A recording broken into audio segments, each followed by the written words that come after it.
or have another print disability which makes reading, holding a book, or turning a page difficult or impossible. The content is copyrighted by the respective publishers. For more information, please visit us on the web at nfradioreading.org. Hello, this is Michelle, and for the next hour I will be reading from the May 31st issue of the Sunday Gusto from the Buffalo News on the Niagara Frontier Radio Reading Service. Cover story, Guide to the Galaxy. As The Mandalorian and Grogu hits theaters, here's where the Star Wars story stands by Brendan Morrow. There has been an awakening. Star Wars is finally back on the big screen. The sci-fi franchise returns to movie theaters with The Mandalorian and Grogu, the first new Star Wars film since 2019. But the barrier to entry is higher than usual, given that the movie is a continuation of a TV show with 3 seasons. Even just watching that isn't enough, as there are also our key Mandalorian plot points in the spin-off show, the Book of Boba Fett. So if your memory is foggy or you haven't watched it at all, here's a recap of the story so far. The Mandalorian Season 1. 5 years after Return of the Jedi, a peaceful democratic government called the New Republic has been established, but there remain holdouts who want to restore the evil Galactic Empire. One of them, former Imperial officer the Client, played by Werner Herzog, hires Mandalorian bounty hunter Din Djarin, played by Pedro Pascal, to retrieve an asset. Din is shocked to discover the asset is a baby Grogu. The child is strong in the Force and saves Din by levitating a creature that was about to kill him. Din initially brings Grogu to the Client and retrieves his reward, only to have a change of heart. Full of guilt, he breaks back into the Client's space, saves Grogu, and flees. In doing so, Din becomes a traitor to his bounty hunter guild, led by Greef Karga, played by Carl Weathers. The Mandalorians, who are renowned as the galaxy's fiercest warriors, have lived in the shadows since the Great Purge, an Empire-led massacre on their home world of Mandalore. Din wasn't born on Mandalore, but was taken in by the Mandalorians after his parents were killed in the Clone Wars. His sect of Mandalorians follow a strict creed requiring them to never remove their helmets, so Din hasn't shown his face to anyone since he was a child. While on the run, Din and Grogu make new friends, including former Rebel Alliance soldier Cara Dune, played by Gina Carano. But Greef convinces Din to come back and help him kill the Client. Chaos ensues when the Client is gunned down by his boss, former Imperial Moff Gideon, played by Giancarlo Esposito, who swoops in demanding Grogu. Long story short, a showdown ends with Din, Greef, Grogu, and Cara escaping. Gideon also survives and is revealed to be in possession of an ancient lightsaber known as the Dark Saber. The Mandalorian Season 2. In Season 2, Din seeks to reunite Grogu with his own kind by finding a Jedi. On his quest, he meets other Mandalorians, including Bo-Katan Kryze, played by Katie Sackhoff, but he's horrified that they freely remove their helmets. Bo-Katan explains the Mandalorians who raised Din and taught him to never show his face are religious zealots known as the Children of the Watch, who broke from Mandalorian society. Other Mandalorians, it turns out, take their helmets off whenever they want. Din eventually finds former Jedi Ahsoka Tano, played by Rosario Dawson, who can read Grogu's thoughts. She reveals Grogu was raised at the Jedi Temple on Coruscant, but was hidden when the Empire rose to power and killed most of the Jedi. Ahsoka sends Din to an ancient Jedi temple site where Grogu can meditate so a Jedi will find him. While he's doing so, Grogu is kidnapped by Gideon's troopers. So Din launches a rescue mission and Bo-Katan tags along so she can get the Darksaber from Gideon. She plans to use it to retake Mandalore, as per tradition. Whoever wields the weapon can rule the Mandalorians. But the weapon must be won in combat, and Din unintentionally wins it after beating Gideon in a fight. Din tries to simply hand the Darksaber to Bo-Katan, but this isn't an option. As Gideon troopers close in, Luke Skywalker, played by Mark Hamill, arrives to save the day. Din removes his helmet to say goodbye to Grogu, and the child goes off with Luke to train as a Jedi. Mandalorian Season 3. The Mandalorian covert led by the Armorer has grown significantly in Season 3, but Din is still not welcome. The Armorer says that after removing his helmet, he can only be redeemed by bathing in the living waters on Mandalore. So Din heads to the planet, which is not cursed as he had been rumored. He bathes in the living waters, but nearly drowns before Bo-Katan saves him. Din is then welcomed back into the covert, and Bo-Katan is welcomed in too, as she bathed in the waters while saving Din. Din also reasons that because Bo-Katan, during the rescue, killed a creature that looked like the Darksaber, she can now claim the weapon. Bo-Katan does so and decides she'll use the Darksaber to unite all the Mandalorian factions, including those who do and don't remove their helmets, and retake Mandalore. On the planet, the Mandalorians encounter Gideon, who's revealed to have created clones of himself. He has been after Grogu so he can figure out how to give the clones the ability to wield the Force. In a final battle, the Darksaber is destroyed. Gideon and his clones are seemingly killed, and the newly reunited Mandalorians settle back on Mandalore. But a lingering threat remains, a shadow council of Imperial warlords who are plotting to destroy the New Republic. As the dust settles, Din adopts Grogu, who's renamed Din Grogu, and officially becomes a Mandalorian apprentice. Din also agrees to work for the New Republic as an independent contractor, hunting Imperials on a case-by-case basis. This sets up the Mandalorian and Grogu to depict one of these cases, featuring Sigourney Weaver, Martin Sorcy, and Jeremy Allen White as Jabba the Hutt's shockingly buff son. Where to watch? The Mandalorian and the Book of Boba Fett are both available to stream on Disney+. The Book of Boba Fett should be watched after Season 2 of The Mandalorian, but before Season 3, though if you're in a hurry you can skip the first 4 episodes of Fett and start watching with Chapter 5 when Din first appears. All 11 live-action Star Wars films can be streamed on Disney+, given that Din Djarin's story is fairly disconnected from the rest of the galaxy. None of these previous movies are likely to be especially relevant to the new one, save perhaps the animated adventure Star Wars The Clone Wars. That 2008 movie introduced Jabba the Hutt's son Rada, who returns in Grogu. Movies. Feeling the Pressure. New drama explores the details that went into winning World War II. Rated PG. Starting in theaters May 29th. By Bruce Miller.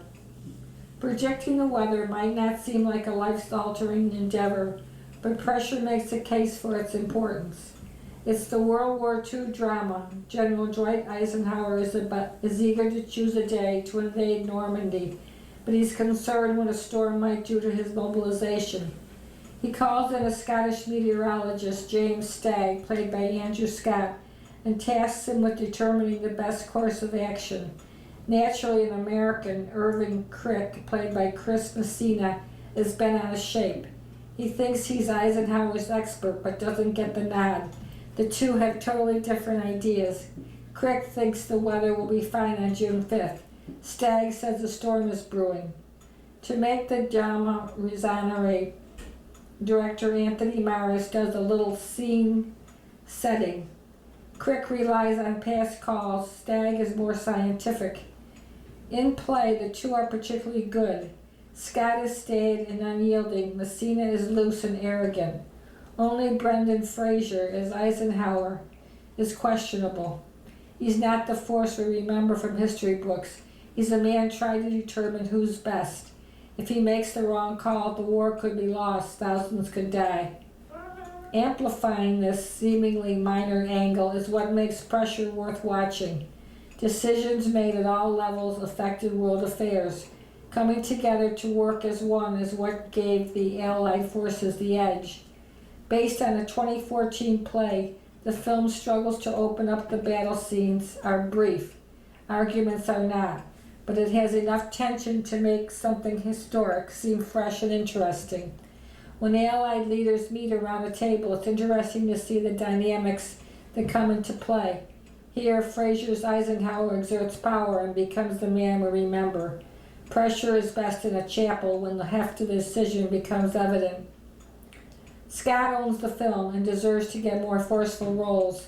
When he stands firm, Pressure reminds us of a day when the best and the brightest made decisions and we didn't have to worry about their motives. Music. Pictures.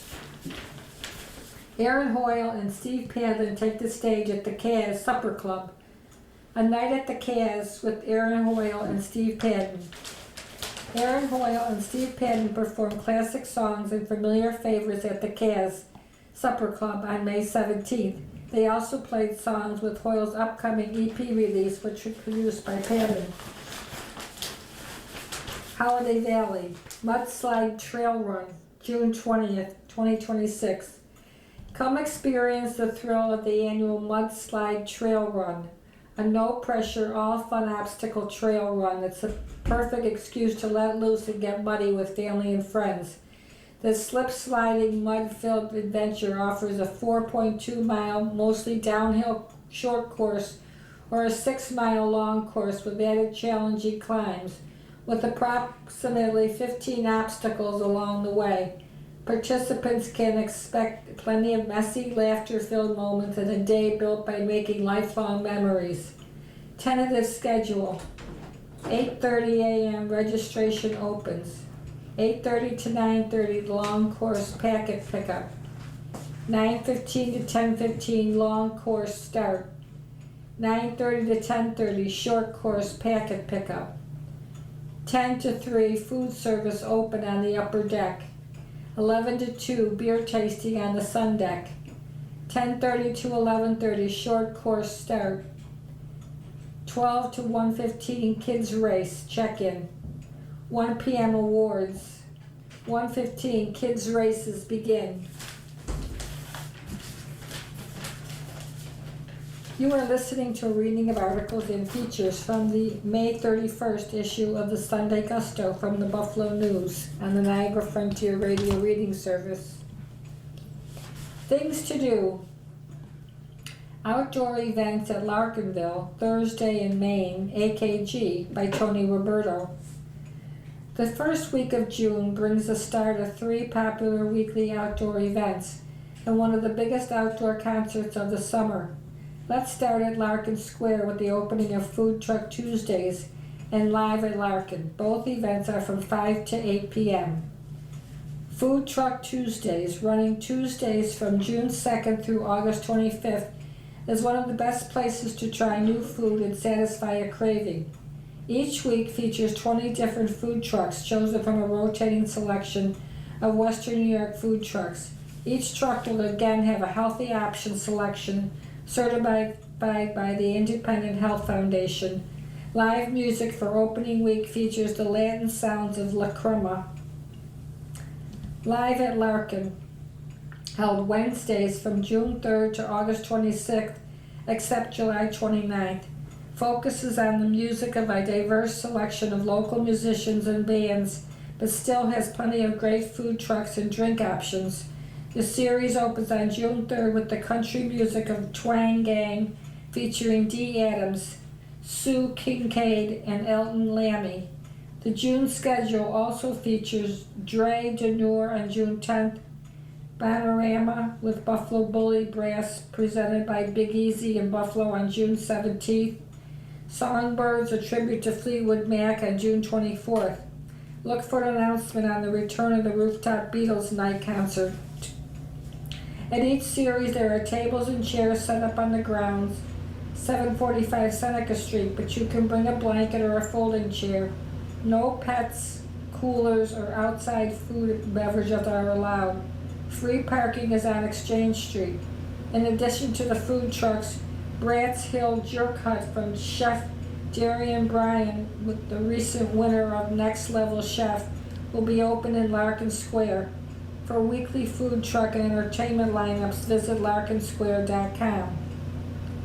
Thursday in Maine, it's the 10th season for this free outdoor happy hour concert series in downtown Buffalo. It runs from 5 to 8 Thursdays from June 4th to July 30th. There's no shows on July 2nd at Fountain Plaza near Main and Chippewa Streets. The series opens on June 4th with Handsome Jack and the Burkharts. Also in June, the Strictly Hip with Aaron Hoyle on June 11th. Big Easy in Buffalo presents the Soul Rebels with Honey Island Swamp Band on June 18th, and the Black Rock Beatles with the Shaker Makers on June 25th. For the full lineup, visit buffaloplace.com. Rockin' at the AKG. Art Rock pioneers Devo to headline this concert that will be held on the Great Lawn of the Buffalo AKG Art Museum on June 6th. Gates open at 6. Also on the bill are Stoll Coughing and Shilpa Ray. Concessions will be sold. Outdoor food and drink are not allowed. The all ages concert will be held rain or shine. Also happening, Bookfest, 11 to 4, June 6th at the Western New York Book Art Center, Washington Street. There are hundreds of festivals throughout Western New York, but only one has a construction steamroller creating art on the street. That's the annual Western New York BAC Bookfest, a celebration of creating books and printmaking. The hands-on event has workshops and activities that include the chance to screen print your own wearable, bring a t-shirt or tote to buy one at the fest. There will be a pop-up artesian market, and you can watch that steamroller turn into a printing press for a large-scale printing on the street. Quick calendar. Samantha Fish, 7 p.m., May 31st in Nashberry Hall, Bayville.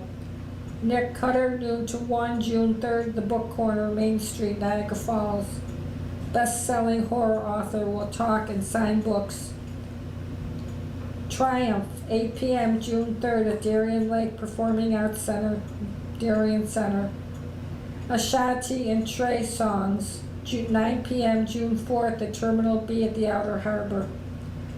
100 American Craftsmen, 10 to 5, June 6th and June 7th at the Keenan Center Arena, Beatty Avenue, Lockport. Just announced, Allison Fire with Under Oath, Snapcase, and Space HC. 6 p.m. August 12th at Terminal B, the Outer Harbor.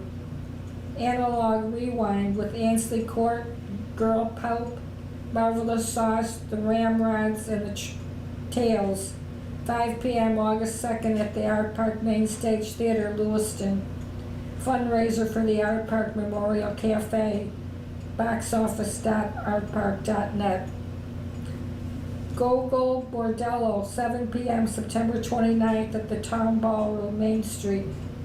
Night Ranger, 7:30 November 5th at the Western Riviera Theater, North Tonawanda. Western Riviera, just announced, Sail the Voice. Christmas Comes to Town, December 3rd. Big Bad Voodoo Daddy, Holiday Party, December 15th. The Jersey Seasons, January 8th, tribute to Frankie Valli. On sale now, Awaken, the Music of Yes, June 6th. Beach Party Boys, a tribute to the Beach Boys, June 12th. Land of Oz, tribute to Ozzy Osbourne, June 19th. Burlesque, starring Danielle Diesel and Friends, June 27th. Yellow Brick Road, tribute to Elton John, July 10th and 11th. The music of Phil Collins and Genesis, July 24th and 25th. Montgomery Gentry, featuring Eddie Montgomery, with special guest Jeffrey Steele, August 6th. Furious, Hip Hop Legends, live in concert, August 8th. Queen Nation, August 28th, 29th, and 30th. Shady, live band tribute to Eminem, September 11th.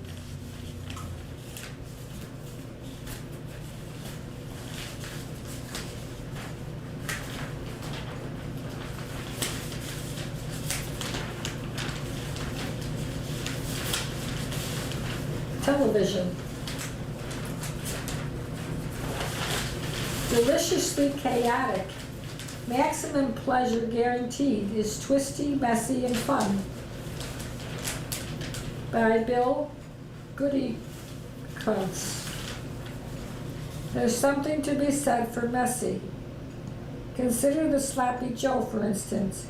If it's not spilling over the side of the bun and onto your lap, there's really no point in eating it. You might as well eat a cucumber and sandwich on crustless bread. There's a time and a place for such things, but really, even when appropriate, it's not a lot of fun. Maximum Pleasure Guaranteed, a 10-episode series on Apple TV created by David Rosen, is messy, the Sloppy Joe of streaming, and it's a lot of fun. The plot spills all over the side of the bun, into your lap, and onto the floor. You'll never enjoy cleaning up more. What is the show about? A lot of that has to do with the great Tatiana Maslany, so brilliant, and an Emmy winner, in Orphan Black. In that series, she played several clones, an actor's dream, but also a trap for those who couldn't pull it off. She could, making each version of herself convincing and authentic. It's truly one of the miracle TV performances of the century. She's not asked to do quite as much here, but there's still a range to Paula, her character, and she navigates it beautifully. Paula is divorced from Carol, played by Jake Johnson, and fighting the good fight to be a good mom to daughter Hazel, played by Nola Wallace, of whom they share custody. But there's a wrinkle. They live in New York, but Carol's wife, Mallory, played by Jesse Hodges, got a job in Boise, Idaho. She and Carol want to take Hazel and want Paula to follow along and set up a new life there so that she can continue to share custody. Of course, Paula has her own life in New York, as does, for that matter, Hazel. She's a fact checker for a magazine, an unwilling soccer mom, somewhat adrift as she searches for some kind of anchor in her life. Boise isn't going to be it. She's also lonely, desperately so. That's why she books frequent appointments with Trevor, played by Brandon Flynn, a cam boy she uses not only online sex, but glorified therapy sessions. She tells him everything about her life and troubles. What could possibly go wrong? All that full disclosure with all of her life scheduled on the fridge, so we can see behind her. Plenty. It wouldn't be fair to give too much away. It also wouldn't be possible. The story takes so many turns that it's hard to keep up. While there are plenty of twists, the best part is not just that they are unexpected, as most twists are, it's that they reroute the wiring of the show. Maslany is brilliant as usual. Suffice to say, things go wrong, really wrong. Paula enlists the help of her co-workers Rudy, played by Charlie Hall, and Jerry, played by Kiara Hamagami Goldberg, bickering fact-checkers who generally fall on the right side of the help-finder scale, but not always. The police are no help, so Paula, no slouch when it comes to facts, tries to get herself out of trouble, Results are iffy but entertaining and suspenseful. Murray Bartlett is outstanding and scary as a soulless and methodical killer. There's so much going on here. The show suffers from streaming bloat, about 4 episodes longer than it needs to be. And while there's an overarching conspiracy, it's hard to decipher even when you know what's going on. It doesn't matter. What does matter is Miss Laney. Essentially, the story centers on Paula soldiering on to find the truth when no one believes her. Almost literally no one, though support for her waxes and wanes, depending on the circumstances. It's a tall order for an actor, but Miss Laney is, no surprise, up to the task, and then some. The title may oversell the experience a little bit, but not by much. It would be inaccurate to call Maximum Pleasure Guaranteed empty calories. Like the Sloppy Joe, it's comfort food and tasty. How to watch. Maximum Pleasure Guaranteed streams on Apple TV. New episodes are available on Wednesdays until July 15th, the finale. Books. You are listening to a reading of articles and features from the May 31st issue of the Sunday Gusto from the Buffalo News. For words of wisdom, if you like The Correspondent, here are 7 more titles you'll eat up. Picture: Jane Fonda left and Robert Redford star in the 2017 movie Our Souls at Night, based on Kent Harris' book. By Chris Hewitt. There are books you read and think might have been created just for you. There are the books you can't wait to discuss with your book club. And then there are books you read and think, just about every reader I know would love this. That's the category I put The Correspondent in. Clearly I'm not the only one. Nudged along by a glowing blurb from novelist Ann Patchett, Virginia Evans' debut did okay when it appeared a year ago.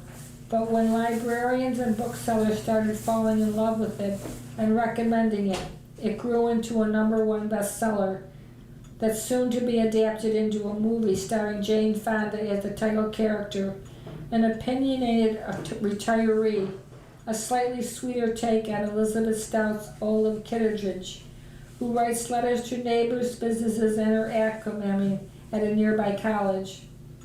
It's not overly sentimental, but it's warm, funny, rich with characters, and a spoiler alert, has a happy ending. I'm not saying it was my favorite book last year, but it's a work that I have a hard time imagining the person who wouldn't enjoy. The Correspondent doesn't fit easily in any genre, but it has antecedents, books in which older people rediscover their sense of purpose. It's a popular genre too, since it also describes blockbusters, Theo of Golden and A Man Called Ove, classics such as Leslie Marmon's Silko Ceremony, and just published The Last Letters of Sally and Walter. If you've already enjoyed Evans's book, the only bad news is it's too late for you to discover it. The good news, we know some others who will also probably love it. The Heaven and Earth Grocery Store by James McBride. The National Book Award winner, Playful Latest, is the most complicated and in some sections darkest book on this list. It's a lot of things: a mystery, a portrait of a close-knit community, a tribute to wisdom and maturity. Heaven on Earth is set in a Pennsylvania neighborhood, mostly populated by Black and Jewish residents who, united by feeling like outcasts, support each other. That's helpful when a mysterious skeleton is discovered in the bottom of a well in 1970s. Eventually, McBride lets us know what happened in a chain of human connections that date back to the 1930s. Emily Alone by Stuart Onan. The only caveat about Onan's 4 books about Emily Maxwell, who's in their 70s when we meet her, is that they were written and published in non-chronological order, so you must decide in what order to read them. I'd start with Wish You Were Here, which introduces resourceful, occasionally ill-tempered widow Emily and her adult children. But you could also go with sunnier Henry himself, which backtracks to introduce us to her husband Henry. Emily alone is my favorite of the four because it's such a detailed portrait of someone whose behavior rings so true, whether it's tidying up before her cleaner arrives or regretting pieces of her life she feels duty-bound to part with. Then you get to end so far with last year's evening song, a sad, funny triumph that finds Emily creating a family of choice in a retirement community. The Satisfaction Cafe by Kathy Wong. The shadow of Olive Kitteridge hovers over many of these books, but the most Olive-esque character who's not Olive is Joan Liang. Her life is vaguely unsatisfying until, once her children are adult, she opens a cafe where people can come and talk about their problems to compassionate strangers. Wine makes the weird, maybe even vaguely creepy concept sing, and cantankerous, resourceful, intuitive Joan is one of the most memorable literary creations in years. Sipsworth by Simon Van Boy. As this sweetly comic novel opens, elderly widow Helen Cartwright has moved back to her childhood village to die. Grieving both her husband and her son, Helen thinks it's all over for her until an unexpected friend, a mouse named Sipsworth, helps her realize she still has a lot of living to do. I know, pawing around with a mouse sounds like the makings of a terrible twee mess, but Sipsworth is unforgettable. Major Pettigrew's Last Stand by Helen Simonson. All of Simonson's novels, including The Hazelburn Ladies and Motorcycle Flying Club and The Summer Before the War, fit into this cozy category of books, but her first, Pettigrew, is the best. It's set in one of those quaint English villages that Agatha Christie used to write about, but no one gets murdered. Instead, the titular widower begins to realize his friendship with a Pakistani neighbor may be more than a friendship. In this being England, his neighbors may not approve. The book is set in roughly the present, but it feels like it could have been decades ago, which is part of the appeal of Simonson's hopeful, compassionate writing. News of the World by Paulette Giles. At the heart of the books on this list is usually this question: what person or creature will wake up the main character? Here it's a remote, wounded child, Jefferson Kidd, a crusty veteran of the War of 1812, becomes the reluctant caretaker of a girl, agreeing to drive her across dangerous Texas territory to relatives she doesn't know. Eventually, Kidd opens up the child and realizes that what he needs, like the protagonist of most of these books, is someone who needs him. Our Souls at Night by Ken Harif. Fonda also starred in the movie version of this one, her final pairing with Robert Redford. Gentle and spare, Our Souls is one of several overlapping Harif novels set in small towns in Colorado, so a few characters will be familiar to fans of other Harif titles, such as his biggest seller, Plain Song. Harif's final book, Our Souls, was published several months after his 2014 death, and it reflects the yearnings of a person at the end of his life, as well as the loneliness at the core of many books on this list. Its main characters are Addie and Lewis, two septuagenarians who reach an agreement to sleep with each other, not to have sex, just to sleep and cuddle.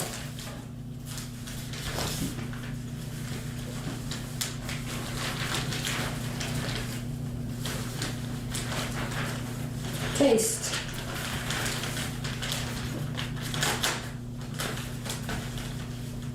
Restaurant notes. Kalena Marie's brings its cinnamon rolls to Allentown.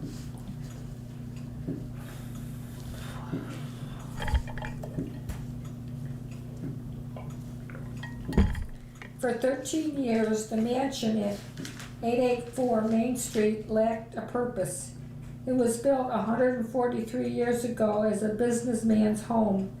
Its most famous stint was at the LGBTQ bar Roxy's, which according to GayCities.com was the kind of bar where you can sometimes find the hot bartenders dancing on the bar, surrounded by a crowd of Buffalo ladies and a few guys.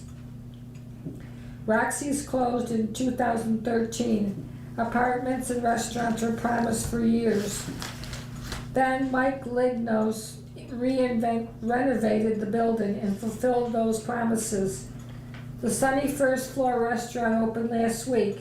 It's the third location for the local breakfast and lunch cafe franchise, Kalena Marie's. Barristers aren't dancing on the bar, but hot cinnamon rolls glisten on the counter. That door is the original door, said Joshua Reed, Kalena Marie's CEO. That door lived 200 years to become a Kalena Marie's entrance. If only we could get it to close, said Jacqueline Lignos, owner of the new Kalena Marie's location. Sunlight from the mansion's tall window streams into the cafe. There are high-top tables in the window and plush banquet seating against the wall. The cafe is equal parts coffee shop, bakery, and casual restaurant. Kalena Marie is most known for its cinnamon rolls. They're made from fresh dough every morning and are moist and glazed generously. They come in two sizes, the standard size mini cinny for $4.50 and the birthday cake size original at $10. The pastry case features other crowd-pleasing sweets like cupcakes, cookies, and fudgy brownies. For breakfast sandwiches, Kalena Marie serves scrambled eggs and sausage or ham on house-made focaccia and Italian breads. The sweet and savory stuffs eggs, sharp cheddar, sausage, and ham between a sliced and grilled cinnamon roll. Breakfast also includes yogurt parfaits, avocado toast, and decadent variations of French toast. A cinnamon roll takes an egg batter bath and becomes French toast. Another cinnamon roll French toast goes a step further and receives a slathering of cannoli filling. Italian bread is used for a more traditional French toast, and a version topped with Nutella and strawberries. Lunch includes fresh salads, sandwiches, and a quesadilla. Kalena Marie's menu isn't revolutionary. It's customary cafe fare, but it's done well. The bread, sauces, and dressings are made from scratch. The California quesadilla is a comforting pie of gooey cheese, slices of breaded chicken, tomatoes, and spinach between the brown tortilla, and served with a dip of avocado ranch. While considering the kind of restaurant to open in the historic space, the Ligonis figured breakfast and lunch would be needed for those at the neighboring medical campus. They called Kalena Marie's about opening another location. Just come and see the building, Joshua Reed recalls Lignos saying on the phone. We came and met down here and all four of us were like, yeah, this is going to be beautiful. This is going to work. Kalena Marie's hours are 7:30 to 4, Monday through Friday, and 8 to 2:30 Saturday. Food events. To celebrate Pride, Jack Rabbit on Elmwood Avenue is hosting Drag Me to Brunch from 9:30 to 11:30 June 2nd. Tickets are $45, include a plate of brunch food and performances by RuPaul's Drag Race Performances. Acid Betty, Mrs. Kasha Davis, Darian Lake, and Ariel Versace. The Pride Parade will proceed past Jack Rabbit as brunch wraps up. The Buffalo Zoo's annual Wines in the Wild returns from 6 to 9 June 18th at the Parkside Avenue. The event includes food and drink sampling from local wineries, breweries, and restaurants, along with music, entertainment, and guest appearances from the zoo's animal ambassadors. Tickets are for 21 plus and cost $55 for general admission, $45 for members. $7.55 for early access, and $25 for designated drivers. Taste the Kitchen, Feeling Saucy by Jan Valdez. Crispy potatoes and a creamy garlic parmesan sauce are one of my favorite combinations, and this recipe brings both together in the easiest way. I cook the potatoes in a single skillet until they're golden brown, crisp on the outside and perfectly tender on the inside. No oven required. It's a method I rely on when I want a hearty side dish that also frees up the oven for something bigger, like a prime rib roast. I often serve this with a seared steak and a green salad for dinner, but it also works beautifully for gatherings when I want something easier than a big casserole. It's rich, cozy, and exactly the kind of side dish I keep coming back to. Creamy garlic parmesan potatoes. Ingredients: serves 4.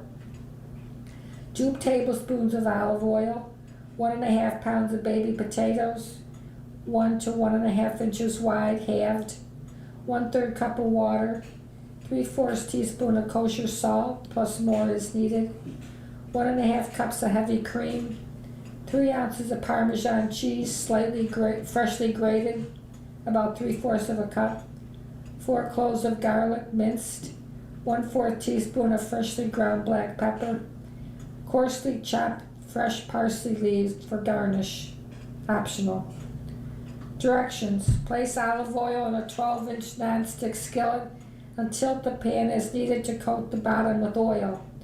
Arrange potatoes cut side down in an even larger. There will be a few potatoes on top. Add water and sprinkle 3/4 teaspoon of salt over the potatoes. Cover with a tight-fitting lid and cook undisturbed over medium-high heat until the bottoms of the potatoes are brown and the water has evaporated, about 9 to 10 minutes. Uncover and flip the potatoes. Reduce the heat to medium. Cover again and cook until the potatoes are tender and browned on the other side, 3 to 4 minutes. Transfer the potatoes to a large plate. Add heavy cream, Parmesan cheese, garlic, and black pepper to the skillet. Bring to a simmer, whisking occasionally until thickened slightly, about 2 minutes. Taste and season with more kosher salt as needed. Return the potatoes to the skillet in an even layer, do not stir, and simmer for 30 seconds. Garnish with coarsely chopped parsley leaves if using. Refrigerate leftovers in an airtight container for up to 4 days. Feast in 15. This quick skillet recipe is great for easy weeknight dinners. By Ali Rami. This versatile dish features juicy shrimp tossed with blistered tomatoes, fresh herbs, and a rich green sauce that comes together in about 15 minutes using just one pan. Serve it alongside a hunk of crusty bread or over pasta or rice. It's even tasty as a topping for pizza. Look for shrimp that are free from preservatives, which can alter the texture, and add sodium to the dish. The brightness and fresh flavor of refrigerated pesto is great here, but a homemade version will be delicious too. 15-minute pesto shrimp, serves 4. Active time 15 minutes, total time 15 minutes. Ingredients is 2 tablespoons of extra virgin olive oil divided, 1.5 pounds of large peeled deviled raw shrimp, 1 teaspoon of no salt added Italian seasoning, 1 pint of grape tomatoes, 2 cups of loosely packed fresh basil leaves, 1/2 cup of refrigerated basil pesto. Directions: heat 1 tablespoon of oil in a large non-stick skillet over medium-high heat. Add shrimp and Italian seasoning. Cook and stirring often until the shrimp are just cooked through and turn opaque, 3 to 5 minutes. Transfer the shrimp to a plate. Wipe the pan clean. Add remaining 1 tablespoon of oil to the pan. Heat over medium heat. Add tomatoes. Cook. stirring occasionally, pressing the tomatoes down lightly with tongs or a wooden spoon until the tomatoes begin to break down and juices are released. About 5 minutes. Add basil and return the shrimp to the pan. Cook, stirring constantly until the basil is wilted and the shrimp are warmed, about 1 minute. Remove from heat, stir in pesto.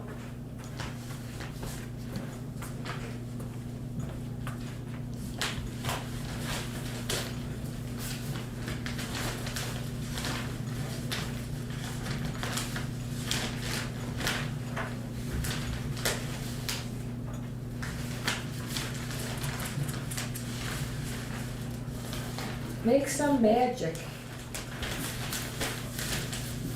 on Gardening by Norman Winter.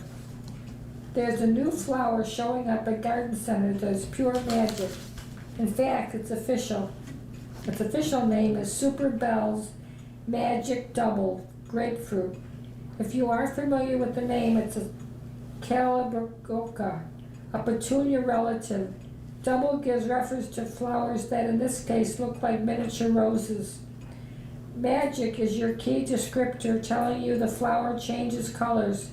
The flowers start off a pleasant lemon yellow and then age to a rose pink. Of course, to get to the rose pink, you have various shades along the way. Another magical aspect to me, the guru of captivating combinations, that it seems that no matter the color you choose, it will go with Super Bell's Magic Double Grapefruit. You will find your plants reaching 6 to 12 inches in height with a spread from 12 to 24 inches. This will be a great plant for spilling or tumbling over the rim of baskets and containers. And let me put it to death the rumor that you can't put them in petunias because someone said they have different water needs. Everyone in the basket or container needs watering daily in the long summer unless it rains. My son James shows us right off the bat how versatile they are when choosing partners. He paired Super Bell's Magic Double Grapefruit with Super Tuna Vista Cool Jazz Petunia, which made its debut this year. There's something special about the affinity these two flowers have for each other. He also combined with Super Bell's Great Punch Calibrachoa, which seemed like a perfect partner for both. Then my neighbors Dave and Cynthia had a special vision for their hanging basket. Could Super Bell's Magic Double Grapefruit, which looks so perfect with Super Tunia Vista Cool Jazz, go with orange? They didn't choose orange, but went with Super Tunia Persimmon. Petunias that color up like ripe persimmons with yellow throats.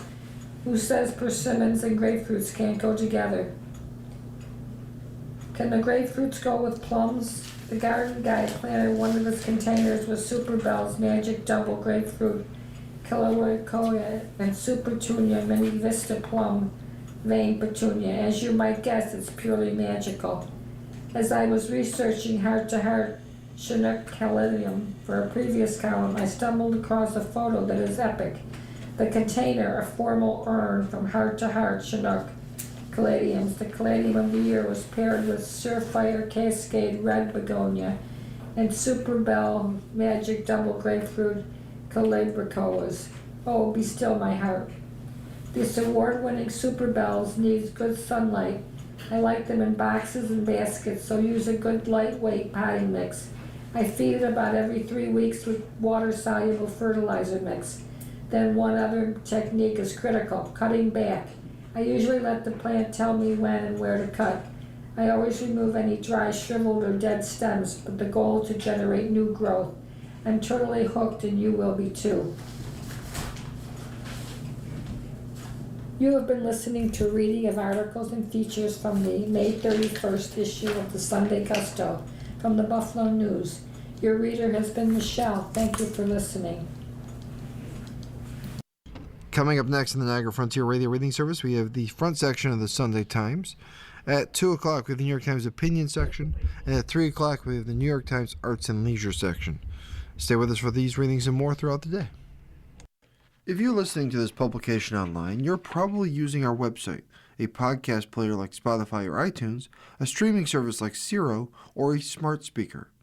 Did you know that we now have a dedicated app that can be downloaded to any mobile device, like a smartphone or tablet, for free?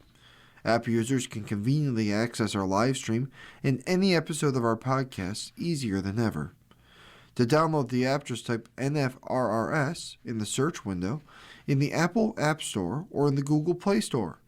Contact us anytime if you have any questions by calling 716-821-5555, extension 5.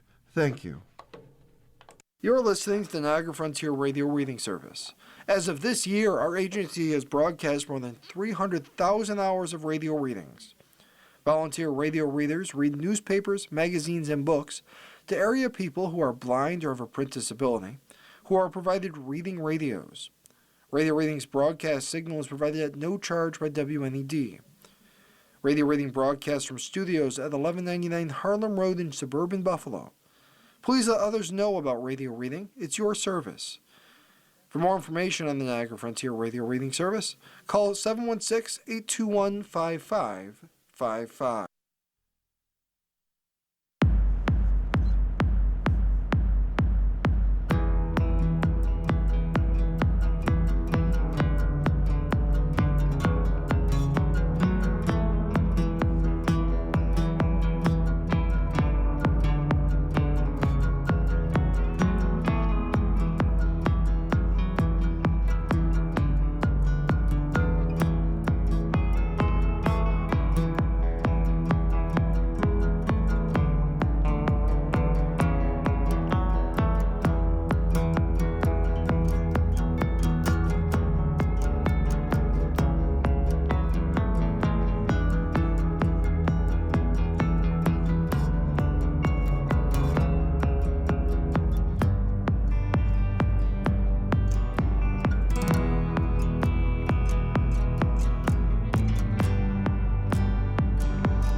following program is intended for listeners who are blind, have low vision, or have another print disability, which makes reading, holding a book,